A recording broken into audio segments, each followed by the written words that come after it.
Hola, ¿qué tal? ¿Cómo están? Bienvenidos a esta clase de transferencia de calor. Hoy veremos la segunda parte del tema convección externa forzada. Mi nombre es Gabriel Fernando García Sánchez, espero que les sirva muchísimo esta clase. Aquí podemos ver el contenido de esta presentación. En esta ocasión hablaremos de flujo paralelo sobre placas planas. Veremos el caso de la placa plana isotérmica, de la placa plana con tramo inicial no calentado y de la placa plana con flujo de calor uniforme, para terminar con un ejemplo de aplicación. Antes de iniciar, vamos a recordar algo de lo que vimos la clase pasada. Hablamos de dos coeficientes fundamentales en este tema, que son el coeficiente de arrastre, C sub D, y el coeficiente de transferencia de calor por convección, H. Estos coeficientes nos permiten calcular la fuerza de resistencia al movimiento y la tasa de transferencia de calor por medio de estas dos ecuaciones. Estos coeficientes no son constantes a medida que el fluido va pasando por la geometría, en este caso por la placa, sino que van variando de acuerdo a este diagrama. Inicialmente, cuando la capa límite es laminar, su valor empieza a disminuir. Luego, en la fase de transición se ve un aumento y finalmente en la fase turbulenta vemos nuevamente cómo estos coeficientes van disminuyendo a medida que el fluido va pasando por la placa.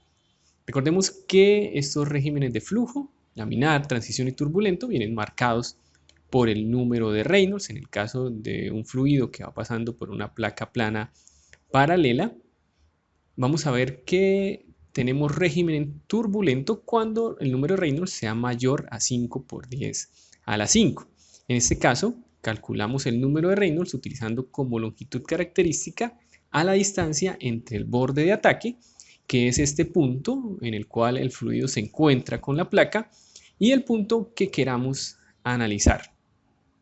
Para calcular estas magnitudes, la fuerza de resistencia al movimiento y la tasa de transferencia de calor, utilizamos coeficientes promedio de todos estos valores puntuales.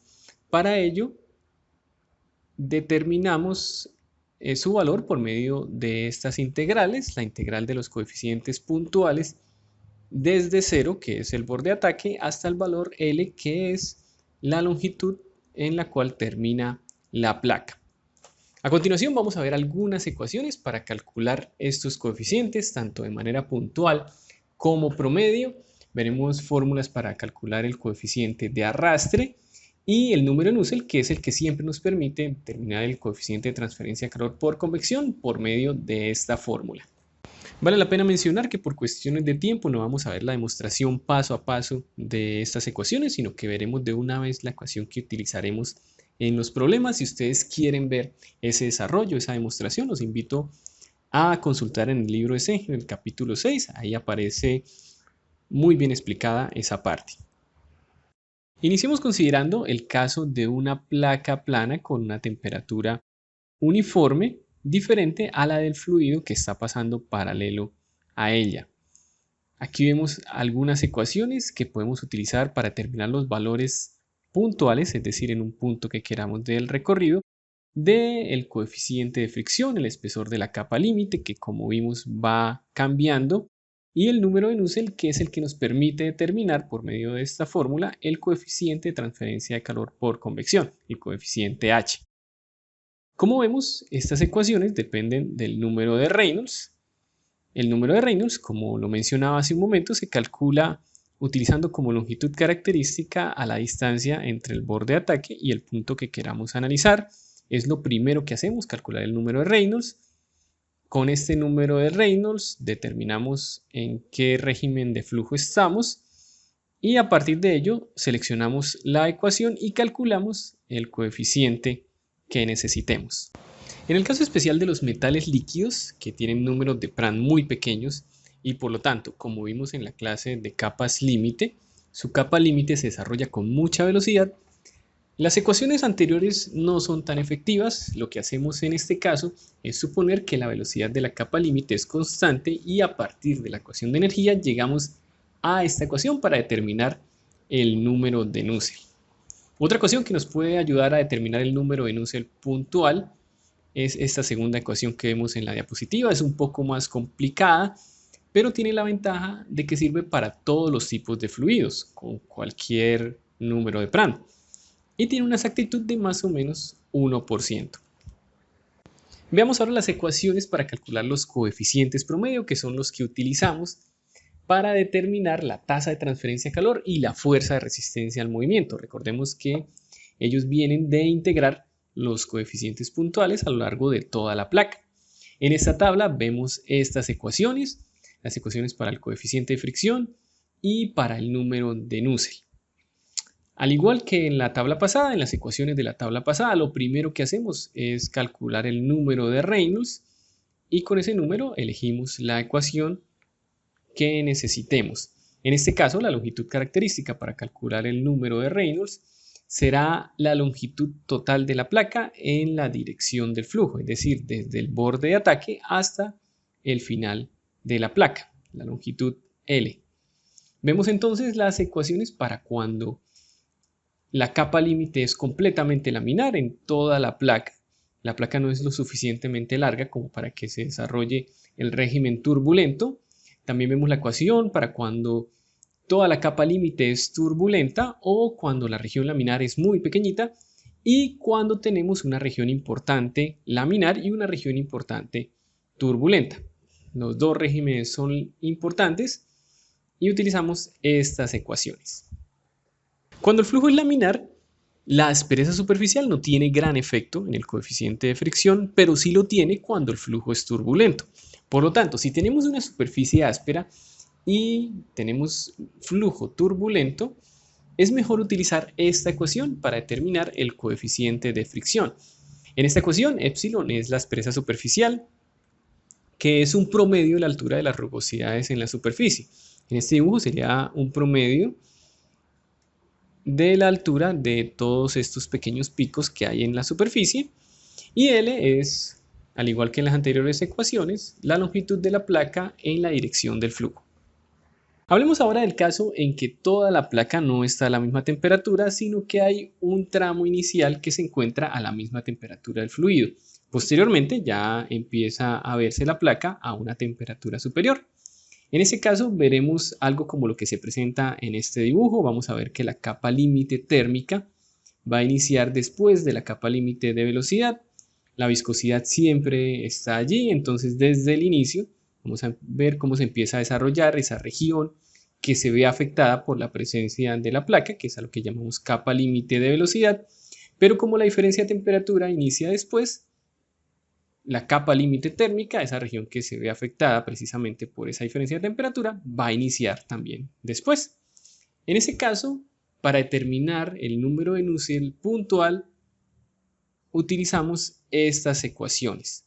Observemos que si la longitud no calentada vale 0, estas ecuaciones se transforman en las ecuaciones que ya habíamos visto para cuando toda la placa está a la misma temperatura. También podemos integrar estas ecuaciones para determinar los coeficientes promedio de transferencia de calor. Para ello hay que utilizar métodos numéricos porque no hay solución analítica. Y haciéndolo llegamos a estas ecuaciones, que son ecuaciones para determinar los coeficientes de transferencia de calor H en el caso del flujo laminar y el flujo turbulento. Para finalizar la parte teórica, consideremos ahora el caso en que la placa no se encuentra a una temperatura uniforme, sino que está sujeta a un flujo de calor uniforme a través de ella. En ese caso, las ecuaciones que utilizaremos para calcular el número de Nusselt puntual, en el caso laminar y turbulento, son estas que vemos en la diapositiva. Estas relaciones dan valores que son 36% más altos para el flujo laminar y 4% más altos para el flujo turbulento, en comparación con las ecuaciones que vimos para la placa isotérmica.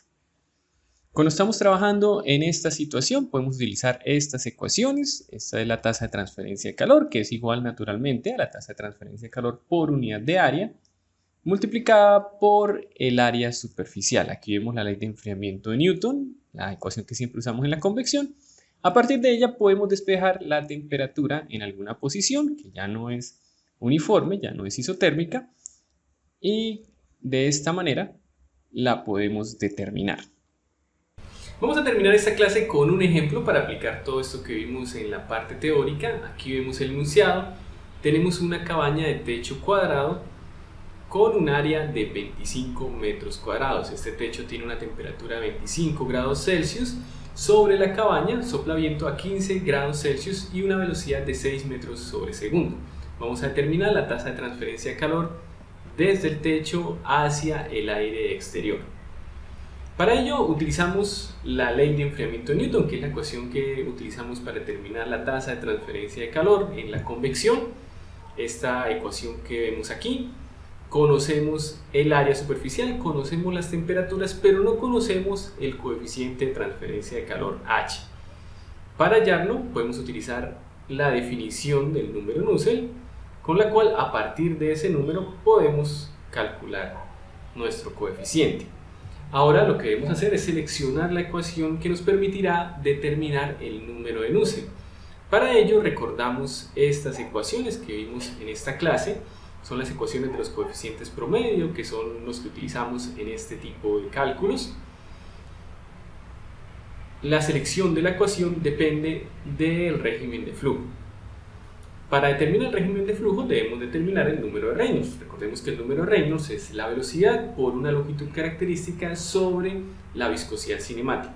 Es decir, necesitamos conocer algunas propiedades del fluido tanto para calcular el número de Reynolds como para calcular el coeficiente H, ya que aquí aparece también la conductividad térmica. Para determinar esas propiedades, lo que hacemos es ir al final del libro de transferencia de calor y buscamos en las tablas de propiedades, en el aire para este caso, porque en nuestro fluido de trabajo es el aire. Ahí vemos que esas tablas dependen de la temperatura, o las propiedades que aparecen allí dependen de la temperatura. Como lo vimos en la clase pasada, la temperatura que utilizamos para determinar las propiedades es la temperatura de película, que es la temperatura promedio entre la temperatura de la superficie y la temperatura del fluido. Como lo vemos aquí en esta ecuación, reemplazamos las temperaturas que ya conocemos, 15 y 25, y vamos a obtener una temperatura de película de 20 grados Celsius. Con esa temperatura entramos a la tabla y determinamos el número de Brand, que es 0.7309, y la viscosidad cinemática y la conductividad térmica, que son las que aparecen aquí en la parte inferior de la diapositiva. Ya con estos valores podemos calcular el número de Reynolds. Aquí aparece el cálculo, número de Reynolds igual a velocidad por longitud característica. Recordemos que la longitud característica en este caso es la distancia desde el borde de ataque hasta el punto que queramos analizar de la placa. Como vamos a calcular un coeficiente promedio, ese punto será al final de la placa, es decir, esa longitud será 5 metros. Y aquí tenemos también la viscosidad cinemática que acabamos de hallar de las tablas. Hacemos esta operación y vamos a obtener un número Reynolds de 1.98 por 10 a la 6, que es un valor mayor a 5 por 10 a la 5, que es el que marca la diferencia entre laminar y turbulento. Es decir, a una longitud de 5, al final de la placa vamos a tener régimen turbulento. Sin embargo, este número no es tan alto. De hecho, si utilizamos esta misma ecuación para determinar el punto en el cual el régimen pasa de ser laminar a turbulento, es decir, cuando Reynolds valga 5 por 10 a la 5, vamos a ver que esa distancia es de más de 1 metro, es decir, más de 1 metro de la placa va a tener una capa límite laminar, eso es más del 20%, es decir, tenemos una región importante laminar en la placa, una región de más de 1 metro laminar y todo lo demás va a ser turbulento. Por eso lo mejor en este caso es seleccionar esta ecuación. Esta ecuación nos permite determinar el número de Nusselt cuando los dos regímenes son importantes, tanto el laminar como el turbulento. La ponemos aquí, reemplazamos los valores. Aquí está el número de Reynolds que acabamos de calcular y aquí el número de Brand que buscamos en las tablas. Realizando esta operación obtenemos que el número de Nusselt será 2847.48. Vamos ahora a la ecuación para el cálculo del coeficiente de transferencia de calor por convección. Reemplazamos los valores, el número de Nusselt que acabamos de calcular, la conductividad térmica que viene en las tablas y la longitud característica que ya sabemos que es 5. Hacemos esta operación y obtenemos que el coeficiente de transferencia de calor por convección es igual a 14.32 watt metro cuadrado Kelvin. Ya con este coeficiente vamos a la ley de enfriamiento de Newton, reemplazamos valores y obtenemos que la tasa de transferencia de calor, que es la respuesta que estamos buscando, es igual a 3580 watts. Bien, esto es todo por el momento. Aquí hay una referencia si quieren investigar más, si quieren saber más sobre el tema. Si les gustó este video, no olviden darle like. Muchísimas gracias por su atención. Espero que tengan un muy buen día. Hasta pronto.